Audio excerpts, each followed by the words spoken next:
I have preached it for 46 years. 46 ವರ್ಷಗಳ ಕಾಲ ನಾನು ಅದನ್ನ ಪ್ರಸಂಗ ಮಾಡಿದ್ದೇನೆ, ಬೋಧಿಸಿದ್ದೇನೆ. I want to ask you, have you understood this truth? ನಾನು ಕೇಳಕ್ಕೆ ಇಷ್ಟಪಡ್ತೀನಿ, ಇದನ್ನ ಅರ್ಥ ಮಾಡ್ಕೊಂಡಿದ್ದೀರಾ ಈ ಸತ್ಯವನ್ನ? I quoted this verse earlier in the morning. Sin cannot have dominion over you. ನಾನು ಈ ವಿಷಯವನ್ನ, ಈ ವಚನವನ್ನ ನಿಮಗೆ ತೋರಿಸಿದೆ ಬೆಳಗ್ಗೆ, ಪಾಪ ನಿಮ್ಮ ಮೇಲೆ ಅಧಿಕಾರ ಮಾಡಬಾರದು ಅಂತ. We can follow in Jesus' footsteps. ಯೇಸು ಸ್ವಾಮಿಯ ಹೆಜ್ಜೆಯಲ್ಲಿ ನಾವು ನಡಿಬಹುದು, ಹಿಂಬಾಲಿಸಬಹುದು. Because Hebrews 4:15, he was tempted like us in every point. ಯಾಕಂದ್ರೆ ಇಬ್ರಿಯ 4:15 ಹಾಗೆ ಎಲ್ಲಾ ವಿಷಯಗಳಲ್ಲೂ ಆತನು ಶೋಧನೆಗೆ ಒಳಗಾದನು. Whatever temptation has come to you, I want to say to you in Jesus' name, the Lord Jesus was tempted in the same way when he was on the earth. ನೀವು ಯಾವ ಶೋಧನೆಗಾದ್ರೂ ಒಳಗಾಗಬಹುದು. ನೀವು ನೆನಪಿಟ್ಕೊಳ್ಳಿ, ಯೇಸು ಸ್ವಾಮಿ ಈ ಭೂಮಿ ಮೇಲಿದ್ದಾಗ ಅದೇ ಎಲ್ಲಾ ಶೋಧನೆಗಳನ್ನ ಅವರು ಕೂಡ ಅನುಭವಿಸಿದ್ದಾರೆ. You cannot say about any temptation that you have that, oh Lord, you didn't endure that. ನಿಮಗೆ ಬರುವಂತ ಯಾವುದೇ ಶೋಧನೆ ಇದ್ರೂ ನೀವು ಹೀಗೆ ಹೇಳಲಿಕ್ಕೆ ಆಗೋದಿಲ್ಲ, ಕರ್ತನೇ ನಿನಗೆ ಅರ್ಥ ಆಗೋದಿಲ್ಲ, ನೀನು ಇದನ್ನ ಅನುಭವಿಸಿಲ್ಲ ಅಂತ. I'm not saying he went through all your circumstances. ನಾನು ಹೇಳ್ತಾ ಇಲ್ಲ ನಿಮ್ಮ ಪರಿಸ್ಥಿತಿಗಳನ್ನ ಅವರು ಹಾದು ಹೋಗಿದ್ದಾರೆ ಅಂತ. He did not have a drunken father. ಅವರಿಗೆ ಕುಡಿಯುವಂತ ಅಪ್ಪನಿರ್ಲಿಲ್ಲ. He never got married and so he never had a difficult wife. ಅವರು ಮದುವೆ ಆಗ್ಲಿಲ್ಲ, ಅವರಿಗೆ ಕಷ್ಟವಾದ ಹೆಂಡತಿ ಇರ್ಲಿಲ್ಲ. And I'm not saying he went through all the circumstances you and I go through. ನಾನು ಹೇಳ್ತಾ ಇಲ್ಲ ನಾವು ಅನುಭವಿಸುವಂತ ಪರಿಸ್ಥಿತಿಗಳನ್ನ ಅವ್ರು ಎದುರಿಸಿದ್ರು ಅಂತ. For example, he never was in a scooter accident. ಉದಾಹರಣೆಗೆ ಅವ್ರಿಗೆ ಯಾವತ್ತೂ scooter ಅಪಘಾತವಾಗ್ಲಿಲ್ಲ. Because he never rode a scooter. ಯಾಕೆಂದ್ರೆ ಅವರು ಸ್ಕೂಟರ್ ಓಡಿಸ್ಲಿಲ್ಲ ಯಾವತ್ತು. There were no scooters those days. ಅವಾಗ ಆ ಸಮಯದಲ್ಲಿ ಸ್ಕೂಟರ್ ವ್ಯವಸ್ಥೆ ಇರಲಿಲ್ಲ. But he was tempted in every temptation that you and I face. ಆದ್ರೆ ನೀವು ಅನುಭವಿಸುವಂತ ಆ ಶೋಧನೆಗಳನ್ನ ಅವರು ಶೋಧಿಸಿದ್ರು. Every temptation. ಎಲ್ಲಾ ಶೋಧನೆಗಳನ್ನ ಅವರು ಎದುರಿಸಿದ್ರು. In different circumstances. ಬೇರೆ ಬೇರೆ ಪರಿಸ್ಥಿತಿಗಳಲ್ಲಿ.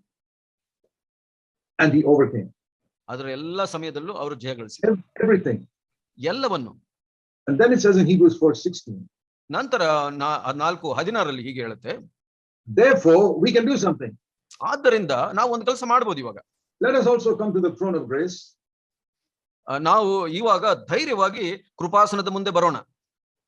The Old Testament people could not go to the throne of grace.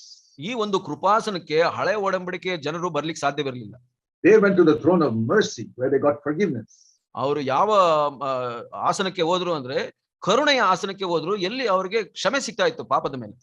Yeah, we also need mercy, forgiveness, because we have committed so many sins. ನಮಗೆ ಕೂಡ ಕ್ಷಮೆ ಬೇಕು, ಕರುಣೆ ಬೇಕು, ನಾವು ಪಾಪಗಳನ್ನ ಮಾಡ್ತೀವಿ. But we can have mercy plus grace. ನಮಗೆ ಕರುಣೆ ಮಾತ್ರ ಅಲ್ಲ, ಇಲ್ಲಿ ಕೃಪೆ ಕೂಡ ಸಿಗುತ್ತೆ. You need to know the difference between these two words. ನಿಮಗೆ ಈ ಎರಡು ಪದಗಳ ಅರ್ಥ ಗೊತ್ತಿರಬೇಕು. So when we come to the throne of grace, what do we get?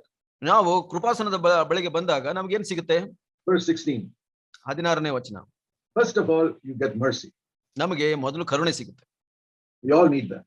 ನಮಗೆ ಎಲ್ಲರಿಗೂ ಬೇಕು. That is forgiveness of all our past sins. ಅದು ನಮ್ಮ ಎಲ್ಲಾ ಹಳೆಯ ಜೀವಿತದ ಪಾಪಗಳನ್ನ ಸರಿಪಡಿಸುತ್ತೆ. We cannot remember all the millions of sins we committed in our life. ನಾವು ಮಿಲಿಯಗಟ್ಟಲೆ ಪಾಪಗಳನ್ನು ಮಾಡಿದ್ದನ್ನೆಲ್ಲ ನಾವು ನೆನಪಿಟ್ಕೊಳ್ಳಿಕ್ಕೆ ಸಾಧ್ಯವಿಲ್ಲ. When the prodigal son came back to the father in that story, ಆ ಒಂದು ಕತೆ ಯೇಸು ಸ್ವಾಮಿ ಹೇಳಿದ್ರಲ್ಲ, ಆ ದುಂದುಗಾರನ ಮಗನು ತಂದೆಯ ಬಳಿಗೆ ಬಂದಾಗ he did not make a list of all the sins he committed. ಅವನು ಮಾಡಿದಂತ ಎಲ್ಲಾ ಪಾಪಗಳ ಪಟ್ಟಿಯನ್ನು ತಯಾರು ಮಾಡಲಿಲ್ಲ. He only said, Father, I have sinned against heaven and against you. ಅವನು ಹೇಳಿದನ, ತಂದೆಯೇ, ನಾನು ನಿನ್ನ ವಿರುದ್ಧವಾಗಿ ಪರಲೋಕದ ವಿರುದ್ಧವಾಗಿ ಪಾಪವನ್ನು ಮಾಡಿದ್ದೇನೆ ಅಂತ ಹೇಳಿ. If he had made a list, he would have taken many days to complete all the list of sins he did. ಅವನೇನಾದ್ರೂ ಮಾಡಿದ ಪಾಪಗಳನ್ನೆಲ್ಲ ಪಟ್ಟಿ ಮಾಡಬೇಕು ಅಂದಿದ್ರೆ ಬಹಳ ದಿನಗಳು ತಗೊಳ್ತಾ ಇತ್ತು. There was no need. ಅದರ ಅವಶ್ಯಕತೆ ಇರಲಿಲ್ಲ. Come to Jesus and say, Lord, I have sinned in many ways. ಯೇಸು ಸ್ವಾಮಿಯ ಬಳಿ ಬಂದ್ರು, ಸ್ವಾಮಿ ನಾವು ಯೇಸು ಸ್ವಾಮಿಗೆ ಹೇಳ್ಬೋದು, ಬಹಳಷ್ಟು ವರ್ಷಗಳು ಬಹಳಷ್ಟು ಪಾಪಗಳನ್ನು ಮಾಡಿದ್ದೇನೆ. And he gives mercy immediately. ಅವರು ಬಹಳ ಬೇಗ ನಮಗೆ ಕರುಣೆಯನ್ನ ತೋರಿಸ್ತಾರೆ. He says, I will not remember your past anymore. ನಿನ್ನ ಎಲ್ಲಾ ಹಳೆಯ ಪಾಪಗಳನ್ನ ನಾನು ನೆನೆಸ್ಕೊಳ್ಳೋದಿಲ್ಲ ಇವಾಗ. Completely wiped out. ಎಲ್ಲವನ್ನು ನಾನು ತೊಳೆದು ಬಿಡ್ತೀನಿ.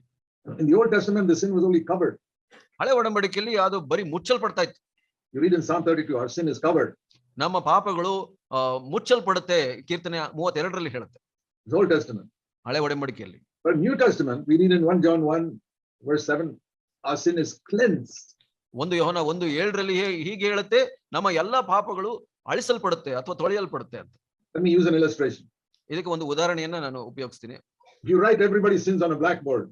ಒಂದು ಕಪ್ಪು ಹಲಗೆ ಮೇಲೆ ಎಲ್ಲರ ಪಾಪಗಳನ್ನ ಬರೆಯುವಂಥದ್ದು. And you put a sheet over it, nobody can see it. That is, sin is covered. ಆ ಪಟ್ಟಿ ಮುಂದೆ ಒಂದು ಪರದೆಯನ್ನ ಹಾಕ್ಬಿಟ್ಟು ಅದನ್ನ ಮುಚ್ಚಿದೆ ಅಂತ ಹೇಳ್ಬೋದು. That is Old Testament. ಅದು ಹಳೆ ಒಡಂಬಡಿಕೆ. That is how Abraham, Isaiah, John the Baptist sins were covered. ಹಾಗೆ ಅಬ್ರಹಾಮ, ಯೆಶಾಯ ಇತರರ ಪಾಪಗಳು ಮುಚ್ಚಲ್ಪಟ್ಟವು. But in the New Testament, ಆದ್ರೆ ಹೊಸ ಒಡಂಬಡಿಕೆಯಲ್ಲಿ it's like taking a wet cloth and wiping out that blackboard. You can't even see it. It's gone. ಇದು ಕಪ್ಪು ಹಲಗೆಯನ್ನ ಒಂದು ನೀರಿನಿಂದ ನೆನೆಸಿದ ಬಟ್ಟೆಯಿಂದ ಒರೆಸಿದ ಹಾಗೆ. Then what happens to those things that are there? You cannot find it. It's gone. It's gone permanently. ಅಲ್ಲಿ ಅದು ನಮಗೆ ಕಾಣಿಸೋದಿಲ್ಲ, ನಮಗೆ ಸಿಗೋದಿಲ್ಲ. ಅದು ಯಾಕೆಂದ್ರೆ ಅದು ಹೋಗ್ಬಿಡ್ತು ಪೂರ್ಣವಾಗಿ. Do you believe that the blood of Jesus Christ is more powerful than that wet cloth that can wipe a blackboard clean? ನೀವು ನಂಬುತ್ತೀರಾ ಯೇಸು ಸ್ವಾಮಿಯ ರಕ್ತವು ಆ ಒಂದು ನೆನೆದ ಬಟ್ಟೆಗಿಂತ ಬಹಳ ಬಲಶಾಲಿಯಾಗಿರುವಂತದ್ದು ಅಂತ? We have all committed so many sins in the past. ನಾವು ಎಲ್ಲರೂ ಬಹಳಷ್ಟು ಪಾಪಗಳನ್ನ ಮಾಡಿದ್ದೇವೆ ನಾವು ನಮ್ಮ And the devil keeps on reminding us, you did this, you did this, you did this. ಸೈತಾನನು ಹೀಗೆ ನಮಗೆ ನೆನೆಸ್ತಾ ಇರ್ತಾನೆ, ನೀವು ಹೀಗೆ ಮಾಡಿದೆ ಅಂತ. And very often you feel condemned. ಬಹಳಷ್ಟು ಸಲ ನೀವು ಖಂಡಿಸಲ್ಪಡ್ತೀರಾ. You're condemned by something you did 20 years ago. 30 ವರ್ಷದ ಮೊದಲು ನೀವು ಏನೋ ಮಾಡಿದ್ರೆ ಅದ್ರ ಬಗ್ಗೆ ನೀವು ಖಂಡನೆಗೆ ಒಳಗಾಗ್ತೀರಾ. Even though you have confessed that sin 50 times. ನೀವು ಎಷ್ಟೋ ಸಲ ಅದನ್ನ ಅರಿಕೆ ಮಾಡಿದ್ರು ಕೂಡ. Why is that? ಯಾಕೆ?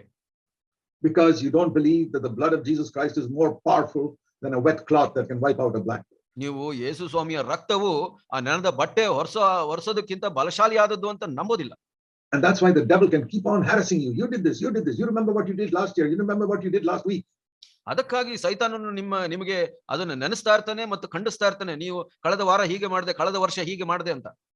I remember the story of a great man of God. ಒಬ್ಬ ದೈವಿಕ ಮನುಷ್ಯನ ಒಂದು ಜೀವಿತದ ವಿಷಯ ನನಗೆ ನೆನಪಿದೆ. He was very severely tempted by Satan. ಸೈತಾನನಿಂದ ಬಹಳ ಗಂಭೀರವಾಗಿ ಶೋಧನೆಗೆ ಒಳಗಾದನು. Not with particular sin. ಒಂದು ಪ್ರತ್ಯೇಕವಾದ ಪಾಪದ ವಿಷಯದಲ್ಲ, but with the memory of his past failures. ಎಲ್ಲ ಹಳೆಯ ಜೀವಿತದಲ್ಲಿ ಆದ ಸೋಲಿನ ಆ ಯೋಚನೆಗಳಿಂದ. The devil told him, you did this and you did this. ಸೈತಾನ ಹೇಳ್ತಾ ಇದ್ದ, ಹೀಗೆ ಮಾಡಿದೆ ನೀನು, ಹೀಗೆ ಮಾಡಿದೆ. And you remember last year you did this. ಕಳೆಯ ವರ್ಷ ನೀನು ಹೀಗೆ ಮಾಡಿದೆ. And 15 years ago you did this. 15 ವರ್ಷದ ಮೊದಲು ಹೀಗೆ ಮಾಡಿದೆ ನೀನು. And last week also you did this. ಕಡೆಯ ವಾರ ಕೂಡ ಹೀಗೆ ಮಾಡಿದೆ ನೀನು. And he went on and on. ಹಾಗೆ ಮುಂದೆ ಹೇಳ್ತಾ ಹೋಗ್ತಾ ಇದ್ದ. And then he told Satan. ನಂತರ ಅವನು ಸೈತಾನನಿಗೆ ಒಂದು ಮಾತು ಹೇಳಿದ. Satan, that's not all. There are many more sins I've committed.